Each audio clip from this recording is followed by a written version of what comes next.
Amin. Tema kita pada hari ini diberkati karena setia mengikut Tuhan. Bapak, Ibu, dan saudaraku yang terkasih dalam nama Tuhan Yesus, ada orang yang berkata seperti ini: umur itu hanya bicara soal angka. Umur itu hanya bicara soal angka. Mengapa orang mengatakan umur itu hanya bicara soal angka? Kalau kita perhatikan hari-hari terakhir ini, kita terkadang beranggapan bahwa orang yang akan mati itu adalah orang yang sudah berusia tua. Tapi sekarang, tahukah Bapak, Ibu, dan saudara, orang masih muda pun sudah mati. Kalau begitu, ada banyak orang yang terakhir-terakhir ini kita mendengar, kita melihat, mungkin itu teman kita, mungkin itu saudara kita, mungkin itu keluarga kita. Kemarin baru kita lihat dia update status, sekarang sudah diupdate orang, dia sudah tidak ada. Kalau begitu, apa yang membuat orang itu menjadi panjang umur? Saya mau bertanya kepada Bapak Ibu, apakah kita mau hidup panjang umur? Mau Bapak Ibu? Kalau saya misalnya, atau kalau misalnya Tuhan bertanya kepada Bapak Ibu, Tuhan kasih satu pertanyaan kepada kita, mau umur berapa dipanggil Tuhan? Mau umur berapa Bapak Ibu? Mau umur berapa kita dipanggil Tuhan? Mau umur berapa Bapak Ibu? Kita biasanya akan bilang, terserah, sama Tuhan ajalah. Tapi ketika Tuhan bilang 60, masa sih Tuhan gak bisa tambah lagi? Kemarin aja saya Tuhan dipanggil 80, masa saya 60 Tuhan? Tuhan bilang 70, bapak saya kemarin dipanggil Tuhan 80, masa saya kalah sama bapak saya? Itulah sebabnya kata bahwa umur itu hanya bicara angka. Artinya apa? Tugas kita ini adalah melewati hari-hari kita. Kalau Tuhan kasih Bapak, Ibu, dan saya kesempatan untuk hidup, maka mari kita memakai waktu ini untuk setia mengikut Tuhan. Amin. Kalau Tuhan masih mempercayakan Bapak, Ibu, dan saya hidup sampai hari ini, itu karena Tuhan mau Bapak, Ibu, dan saya ini setia mengikut Tuhan. Dalam pembacaan firman Tuhan yang kita baca tadi, ada seorang anak Tuhan yang bernama Kaleb. Kaleb.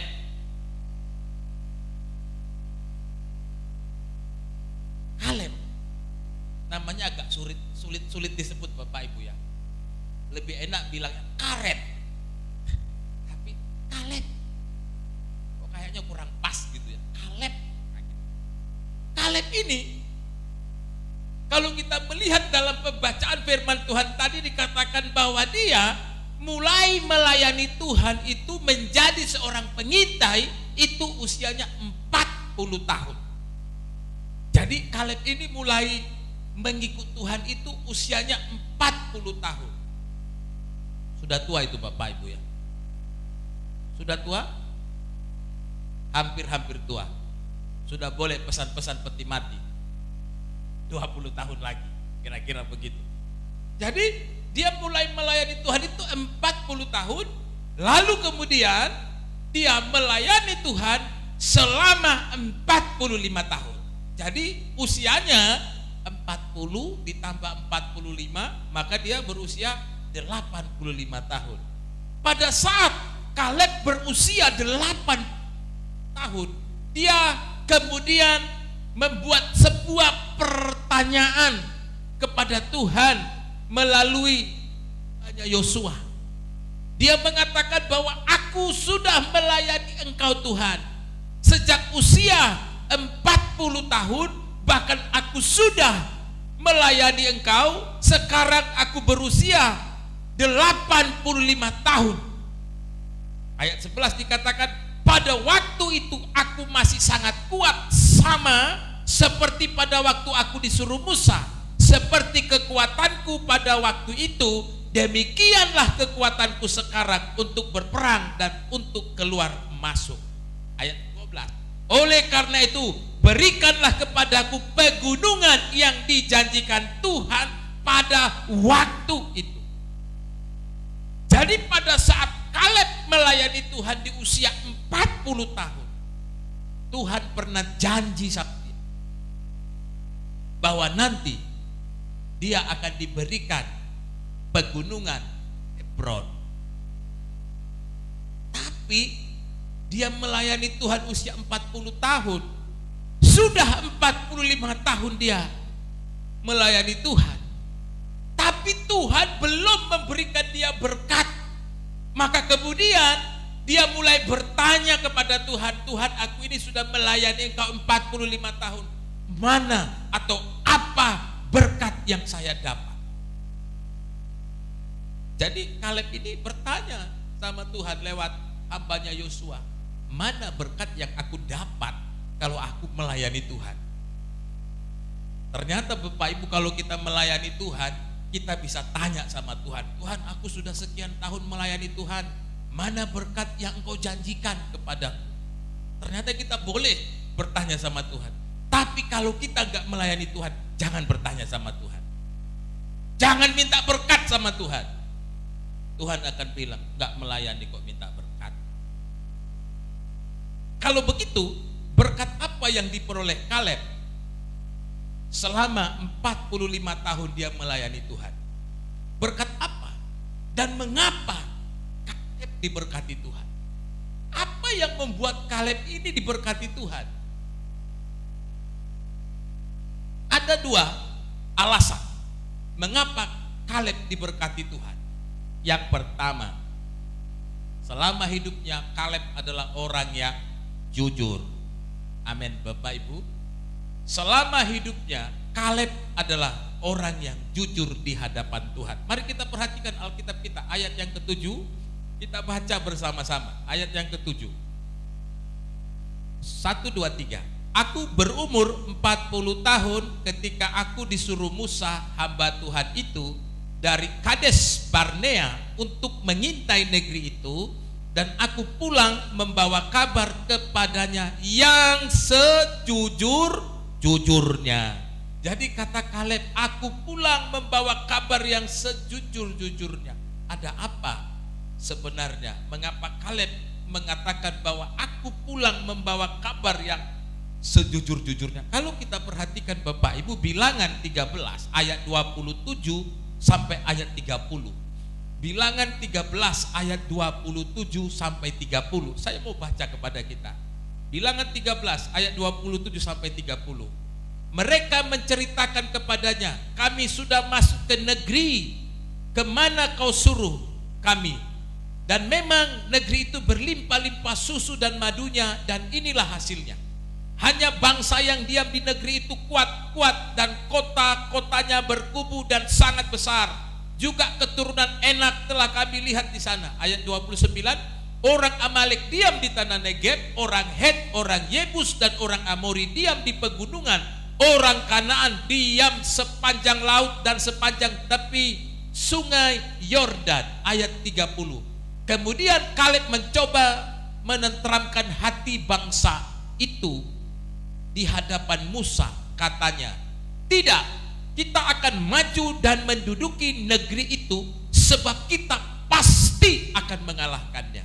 Jadi begini Bapak Ibu, sebelum bangsa Israel masuk ke tanah Kanaan, Musa mengutus 12 pengintai. 12 pengintai ini utusannya masing-masing dari 12 suku Israel. Jadi masing-masing suku itu dipilih satu menjadi pengintai. Termasuklah di dalamnya Yosua dan Kaleb. Maka pergilah ke 12 pengintai ini mengintai tanah Kanaan. 10 orang mengatakan bahwa hanya bangsa yang diam di negeri itu kuat-kuat, besar-besar, kubu pertahanannya itu sangat kuat, sangat besar. Mereka itu adalah keturunan Enak, kami telah lihat di sana. Orang Amalek, orang Yebus, orang Yehu, banyak sekali. 10 orang pengintai ini memberikan kabar yang kurang baik. 10 orang pengintai ini memberikan kabar yang tidak jujur. Tapi Yosua dan Kaleb, mereka menyampaikan kabar yang jujur. Mereka menyampaikan apa adanya. Bahkan Kaleb mengatakan, kita pasti menang kalau kita maju berperang. Kembali kita ke Yosua 14 ayat yang ke-7 tadi. Itulah sebabnya Kaleb mengatakan, dan aku pulang membawa kabar kepadanya yang sejujur-jujurnya. Kaleb itu orang jujur, Bapak Ibu. Pada saat 10 orang temannya berkata tidak jujur, dia berani bersama temannya Yosua untuk berkata jujur. Padahal kalau dihitung suara 10 banding 2, biasanya orang akan mendengarkan yang 10. Lalu yang menjadi pertanyaannya adalah, pada saat 10 pengintai itu berkata tidak jujur tentang tanah Kanaan, mengapa mereka berbohong tentang tanah Kanaan? Mengapa Yosua dan Kaleb itu tidak mau berbohong? Mengapa mereka berkata jujur, sementara 10 orang ini berkata bohong tentang apa yang mereka lihat di tanah Kanaan? Masalahnya adalah 10 orang ini tidak berkata jujur karena mereka adalah orang-orang yang malas. Mengapa mereka orang malas? Karena 10 orang ini beranggapan pada saat mereka akan masuk ke tanah Kanaan, mereka harus berperang melawan orang Yebus, mereka harus berperang melawan orang Enak, mereka harus berperang melawan bangsa-bangsa yang diam di tanah Kanaan. Mereka malas berperang. Jadi mereka berkata bohong supaya mereka tidak disuruh masuk ke tanah Kanaan. Jadi mereka berbohong karena mereka malas berperang. Tapi Yosua dan Kaleb, kita harus maju. Ketika Yosua dan Kaleb mengatakan kita harus maju, berarti kita harus berperang. Yang 10 orang tidak mau berperang karena malas. Itulah sebabnya berbohong. Betul Bapak Ibu? Orang malas berbohong. 10 orang ini mengatakan bahwa di sana itu negeri yang sulit untuk ditaklukkan. Mereka berbohong. Mereka tidak mengatakan yang sejujurnya. Tetapi Kaleb dan temannya Yosua berani mengatakan kita harus maju. Kita harus maju. Karena mereka tahu, Yosua tahu, Kaleb tahu, kalau kita jujur di hadapan Tuhan, maka juga akan pandang kepada kita. Amin Bapak Ibu. Kalau kita jujur di hadapan Tuhan, maka mata Tuhan pun akan tertuju kepada kita.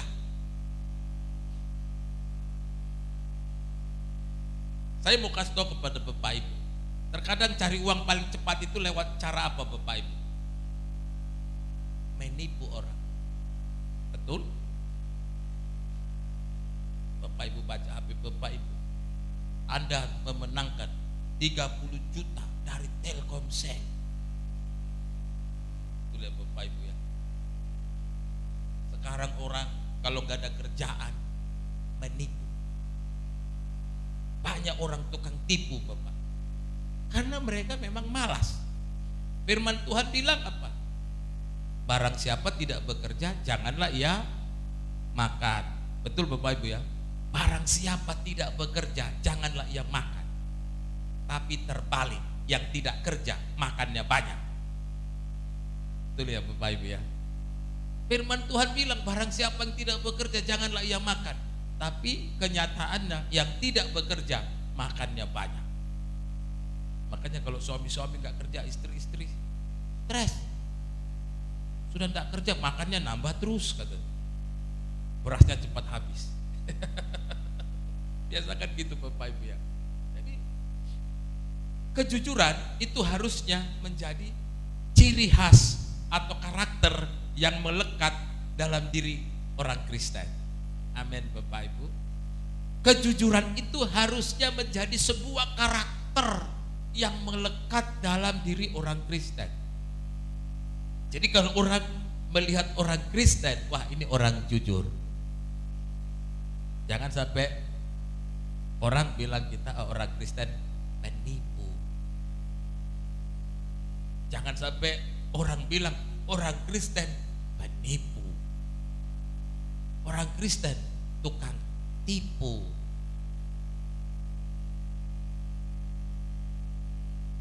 Tapi ada yang bilang ke saya, kalau kita gak jujur Pak, kalau kita jujur Pak, gak bisa jadi orang kaya.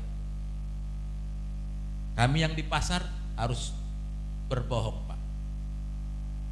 Kami yang jualan lombok modalnya 30.000, tapi ditawar orang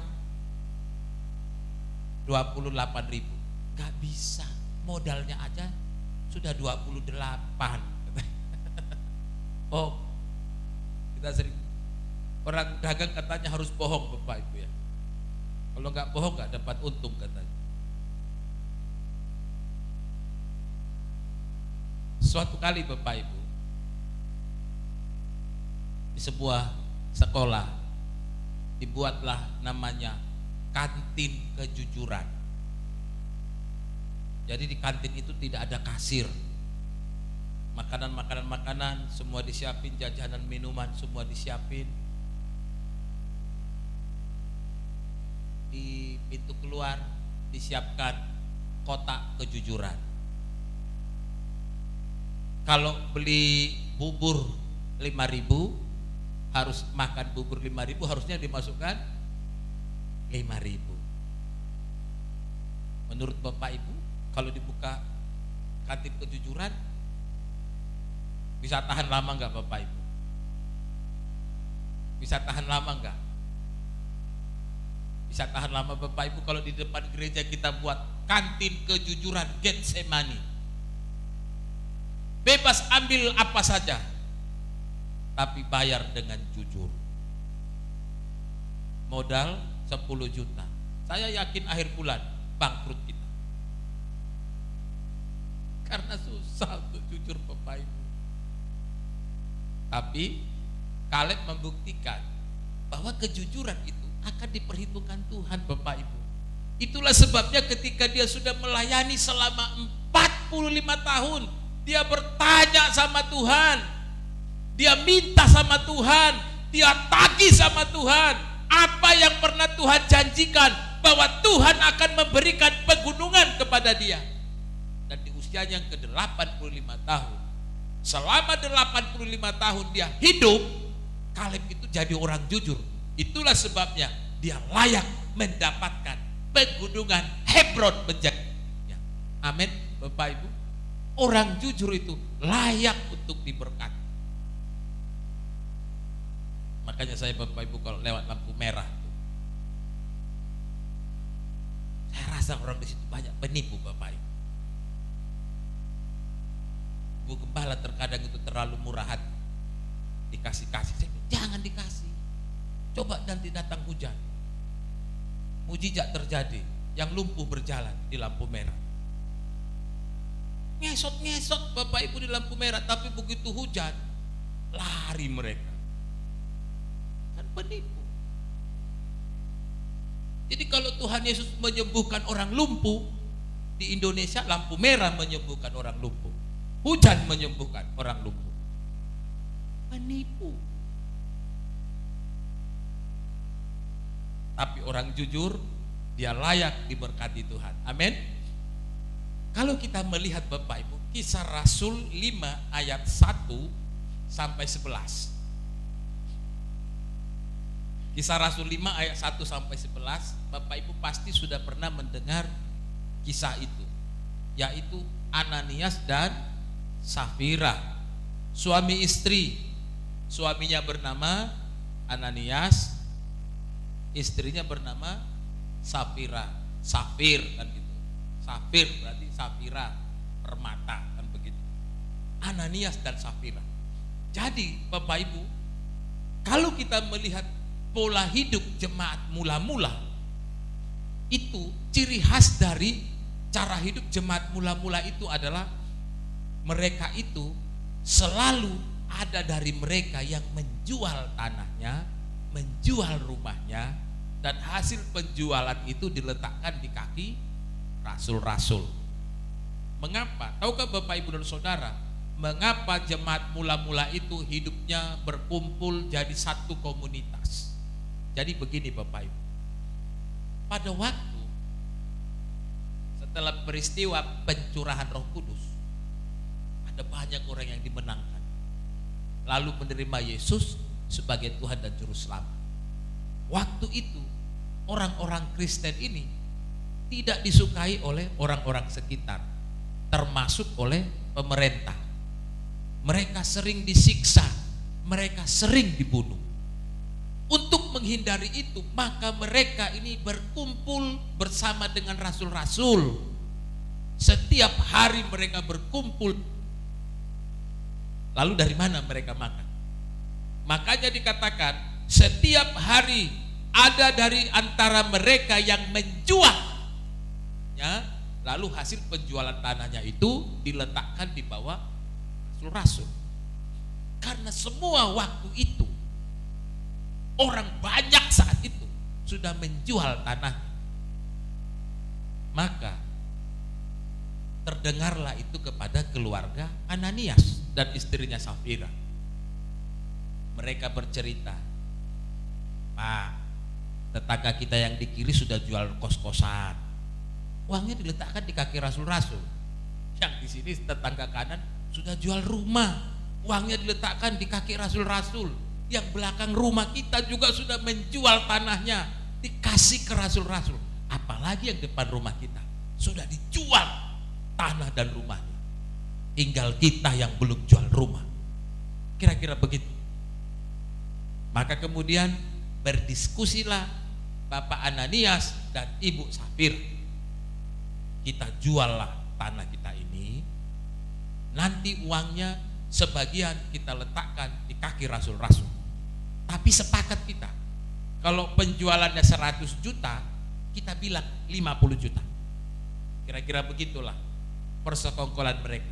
Mereka jual rumahnya, lalu mereka kemudian meletakkan uang itu di bawah kaki rasul-rasul. Kami sudah menjual rumah kami sudah menjual tanah kami, inilah hasil penjualan rumah kami, tanah kami. Rasul-rasul kan pikir, masa jual tanah segitu? Maka kemudian ditanya sama rasul-rasul, apakah memang hanya seperti itu penjualan tanahmu? Ananias bilang, ya, segitu uangnya. Begitu dia bilang segitu, berarti dia berbohong. Matilah dia. Dia mati karena berbohong. Baru lagi diangkat Ananiasnya, diantar ke pemakaman. Tiba-tiba istrinya muncul lagi, ditanya sama rasul-rasul, apakah memang segitu kau jual tanahmu? Ya, memang segitu.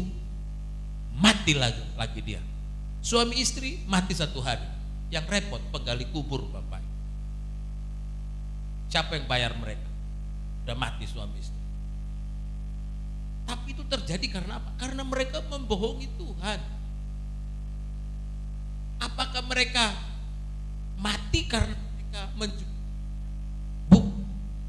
Tapi mereka mati karena mereka berbohong di hadapan Tuhan.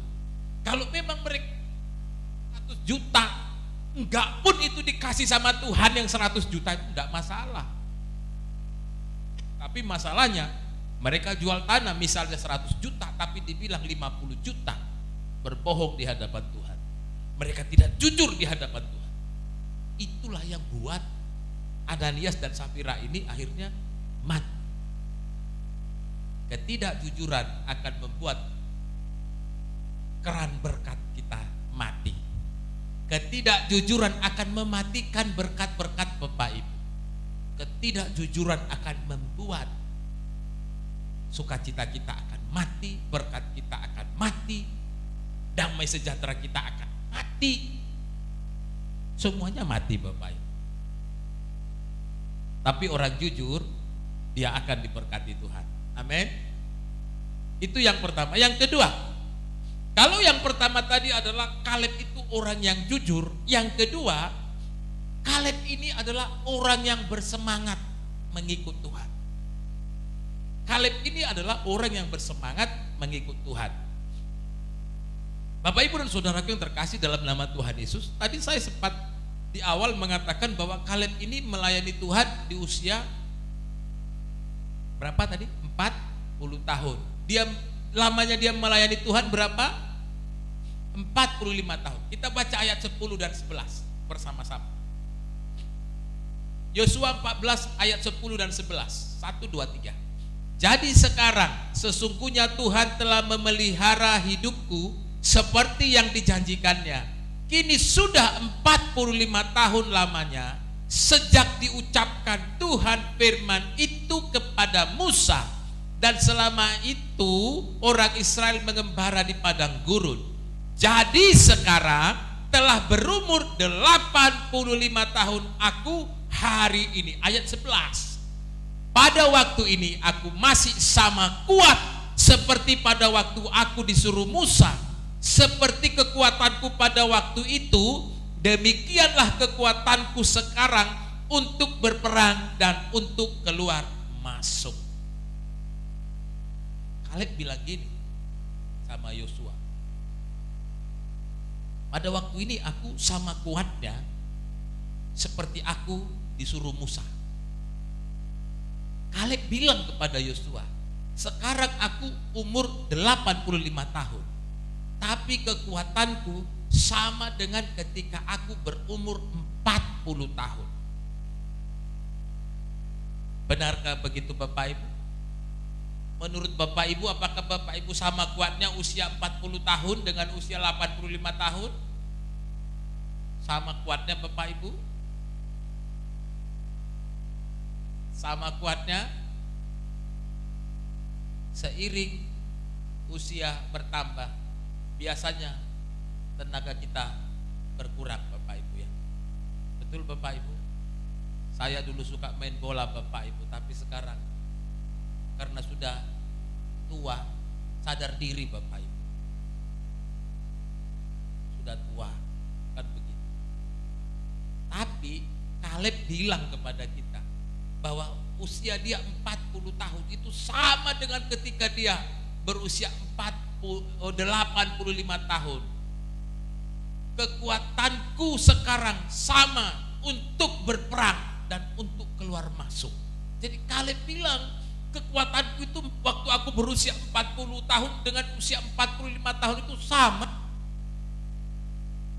Dari sini kita bisa melihat bahwa ini bersemangat Bapak Ibu. Walaupun usianya 85 tahun, semangatnya usia 40 tahun. Amin Bapak Ibu. Jangan terbalik. Usia 40 tahun, semangatnya 85 tahun. Bapak-bapak semangatnya aki-aki. Jangan terbalik Bapak Ibu ya.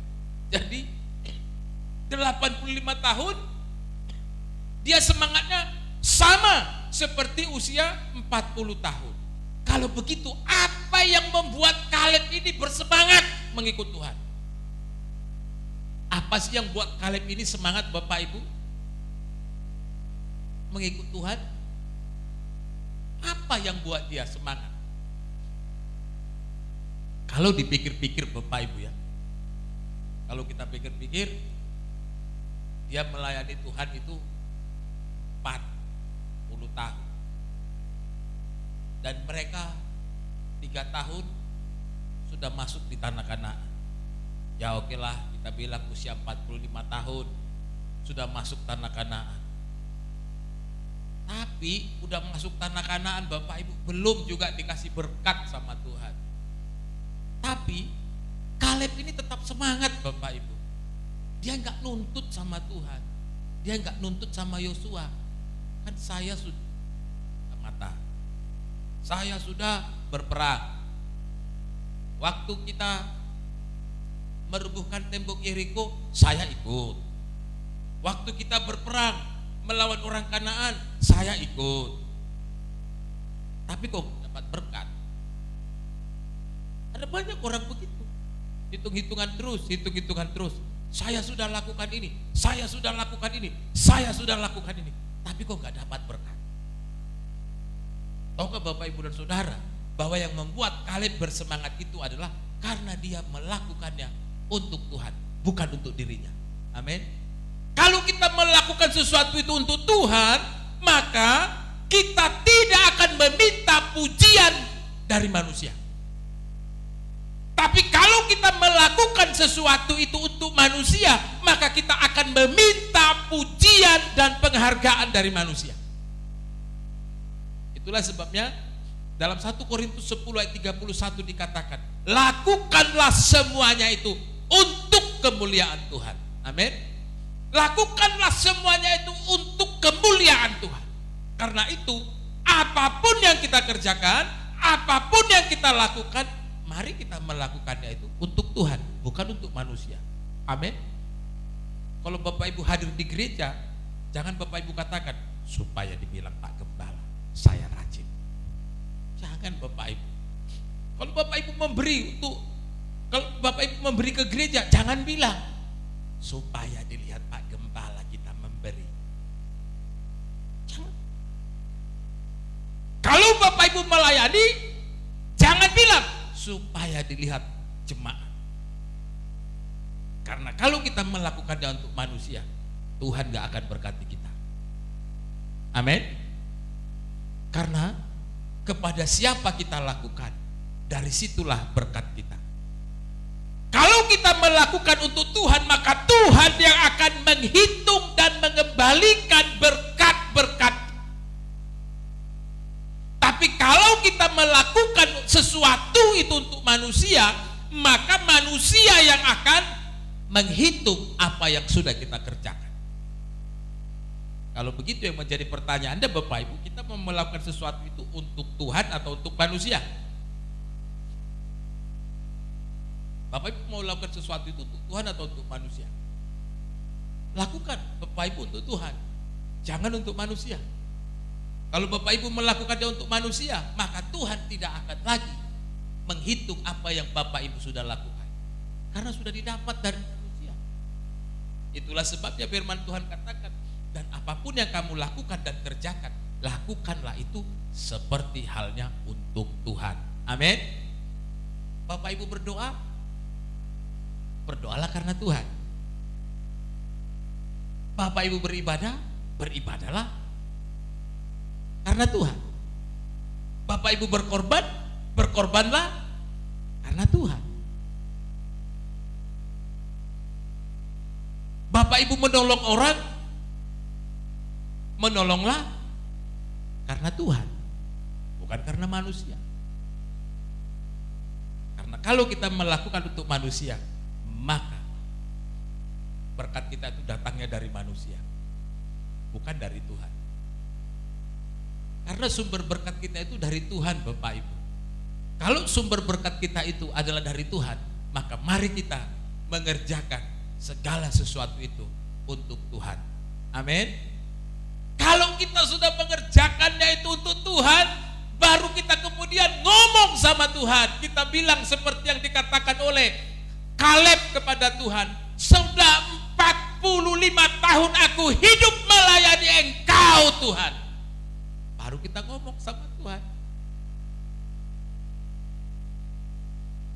Nanti baru Tuhan yang, setelah itu nanti Tuhan yang akan memperhitungkan jerih lelah Bapak Ibu dan saya. Amin. Biarkan Tuhan yang menghitung jerih lelah kita. Biarkan Tuhan yang akan membuka berkat kita, bukan.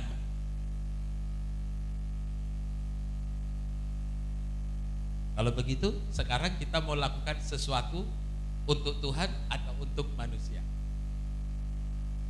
Untuk Tuhan atau untuk manusia Bapak Ibu? Yang bekerja, bekerjalah untuk Tuhan. Jangan bekerja untuk manusia. Kalau bekerja untuk manusia, nggak ada bosnya, nggak kerja dia. Tapi kalau ada bosnya, serasa paling sibuk. Kan begitu. Yang melayani, melayanilah untuk Tuhan. bukan untuk manusia. Yang memberilah untuk Tuhan, bukan untuk manusia. Yang berkorbanlah untuk Tuhan, bukan untuk manusia. Amin. Kalau kita lakukan itu, saya percaya berkat Kaleb juga akan menjadi berkat Bapak Ibu dan saya. Berkat Kaleb itu akan menjadi berkat kita juga. Dan saya percaya kita semua pewaris berkat-berkat Tuhan. Tuhan Yesus memberkati. Saya mengundang tim musik maju ke depan. Kita mau aminkan firman Tuhan hari ini dengan pujian, selalu ada berkat manapun kakiku berjalan. Mari kita bangkit berdiri bersama.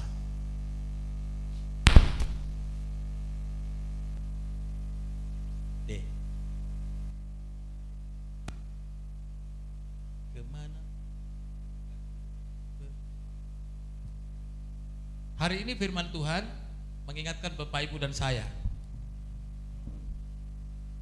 bahwa kesetiaan kunci bagi kita untuk diberkati. Kaleb itu ikut Tuhan usianya sudah 40 tahun. Masa dia melayani Tuhan pun hanya 45 tahun. Tapi Tuhan bekerja. Tuhan tahu kesetiaan Kaleb, Tuhan tahu semangat Kaleb, dan Tuhan tahu kejujuran Kaleb. Berkat yang sama yang dimiliki Kaleb menjadi berkat Bapak Ibu. Kemanapun kaki kita berjalan, tanah yang kita pijak,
adalah berkat yang sama yang Tuhan akan berikan kepada jemaat Tuhan di tempat ini.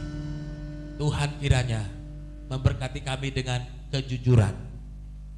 Tuhan kiranya memberkati kami dengan semangat mengikut Engkau Tuhan.